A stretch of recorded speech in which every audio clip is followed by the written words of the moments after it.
I have friends who are aliens, like they're from another planet. I can't even pronounce their names.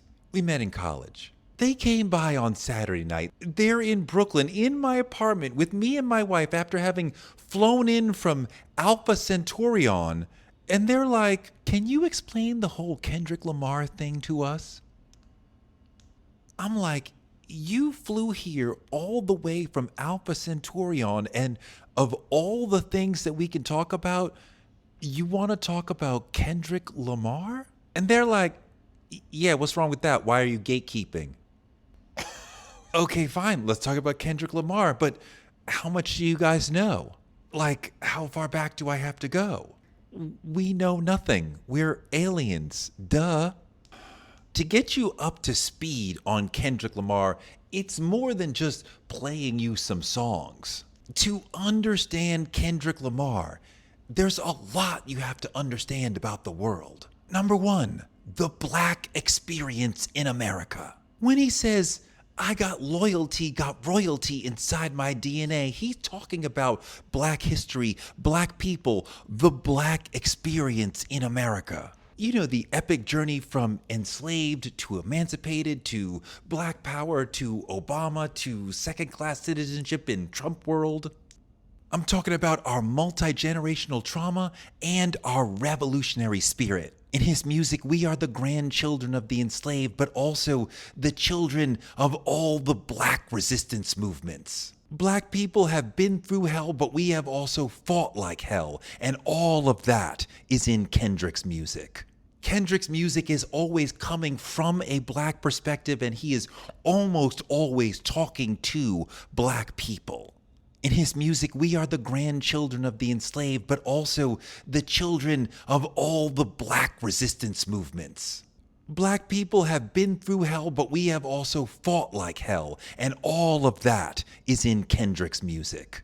Kendrick's music is always coming from a black perspective, and he is almost always talking to black people. He loves black people, and he believes that we have the power to get justice in America.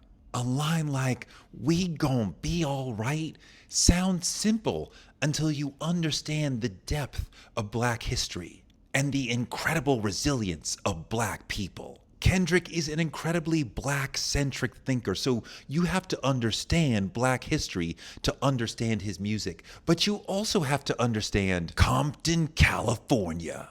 What does a line like "Compton, USA made me an angel on angel dust" mean if you don't understand Compton?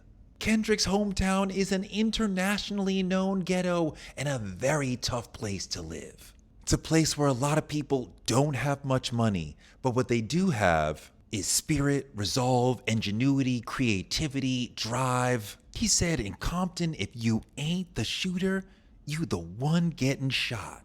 That's the kind of energy that defines Compton, at least in his music, and in the music of people like NWA, Compton's most iconic rap group. Speaking of NWA, to fully understand Kendrick, we have to understand the history of California hip hop, because he's not only the king of Cali hip hop, he's also a son of Cali hip hop.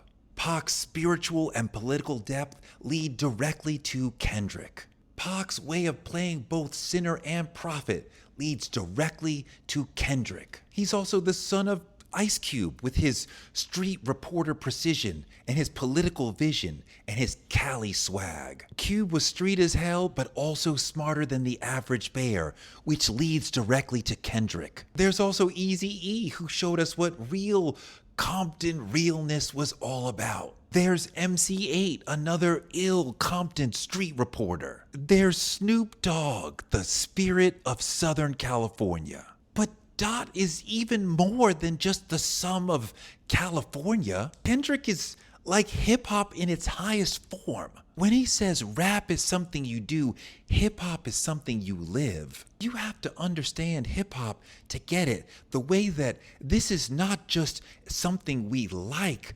Hip hop is a way of life. It gets into your spirit. It becomes who you are. And that is especially so for MCs. And that is especially so for the number one MC. At this point, Kendrick is like the Pope of hip hop. So you gotta understand hip hop in order to understand him. And you gotta understand a lot of hip hop to be able to listen to him and understand the technical innovations that he's bringing to bear, especially if you pay attention to that line of the super popular super lyricists from Rakim to Jay-Z and Nas to Black Thought and Andre 3000.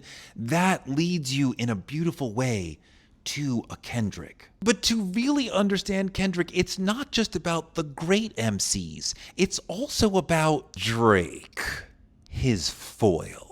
To truly understand the hero, you have to also understand his op. Drake is the big villain in the cosmology of Kendrick's music. This is precisely because he is the son of Tupac, the Pope of hip hop, the most hip hop among us, the keeper of the flame of real hip hop. In his eyes, in his telling, Drake represents the dumbing down of hip hop, the mallification of hip hop, the commercialization of hip hop, the popification of it all. He's dumbing down the lyrics, and Kendrick just stood up to say, "No, sir, not on my watch." Kendrick stood up to Drake for the good of hip hop, and if we're being real, also for the African Americanness of hip hop. Because Drake is not African American. That should not be controversial. He is black for sure, but he's from Canada. He is Afro-Canadian all day, but African American is something different. We do understand that black and African American are not the same. Black is diasporic. Black includes all black people throughout the diaspora, America, Canada, the islands, Africa, South America, etc. African American is about black people in America. But more than that, black to me becomes an ethnic marker, which can be passed down genetically. Dennis, his father, is black, so Drake is black. But African American is a culture that you have to be acculturated into, that you have to learn about, that you have to be part of to fully understand. He is not African American because he did not grow up in African American culture, and he shows us that he does not fully understand African American culture. He's the guy who would make a Tupac AI record. He's the guy who would say, "You're rapping like you're trying to get the slaves freed." He's a guy who doesn't say nigga right. Nigga is a critical word for rappers to be able to say. If the language exists in a rapper's mind as a keyboard with one key for every word that the rapper knows, nigga is the most important key of them all. You have to be able to say that in a compelling, interesting, flavorful way. Drake does not do that, because there is an essential African Americanness missing from his spirit and his music. Of course, all of that stuff is super deep within Kendrick's music, and he's pointing out the lack of it in Drake's. And look, this man, when he gets a chance to do the Super Bowl halftime show, what does he do?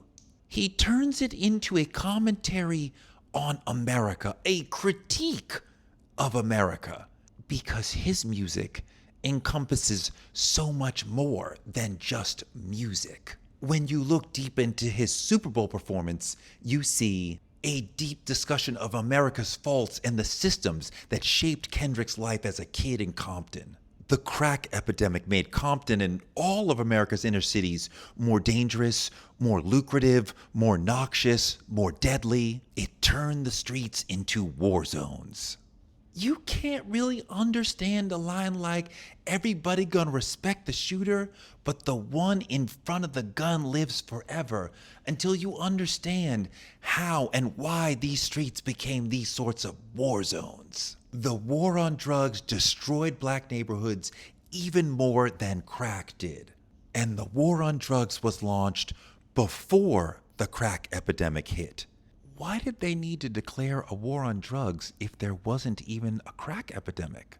Was the crack epidemic created in order to justify the war on drugs? Are there landing strips for planes in the ghetto? No, there's not. The war on drugs was not only a war that America lost, it was also an excuse to destroy black communities. The war on drugs is brothers with mass incarceration, which also laid tremendous waste to many black families. Kendrick includes all of that in his music, plus the undercurrent of police violence and the reasons why we hate Popo. The entire matrix of systemic racism is one of the deep undercurrents that run throughout Kendrick's music that you have to understand to really understand what he's talking about. You gotta know about all of that to understand his music in the same way that you gotta know the gang culture of LA, specifically the blood culture of LA, is a huge impact on his music, as well as the way capitalism shapes America and twists our values is something Kendrick constantly talks about, as well as God. Kendrick is obsessed with God and sin and redemption. In so many songs, he is talking directly to God or talking about his own internal spiritual wrestling. He is the sinner and the prophet who struggles with temptation but knows he has a higher calling. Oh, and there's one more thing you got to understand: the legal system.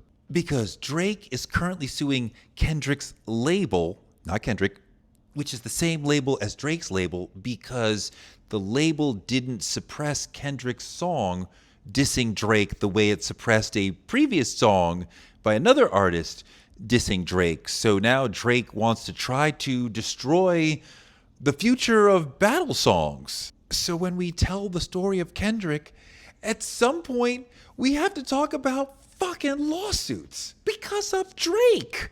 And to understand a lawsuit goes into a whole bunch of other stuff that I don't even want to get into. It's basically a wealthy man's temper tantrum, but that's another video. Thank you so much for watching this video. Please like, subscribe, and comment, and let me know what you want me to talk about next.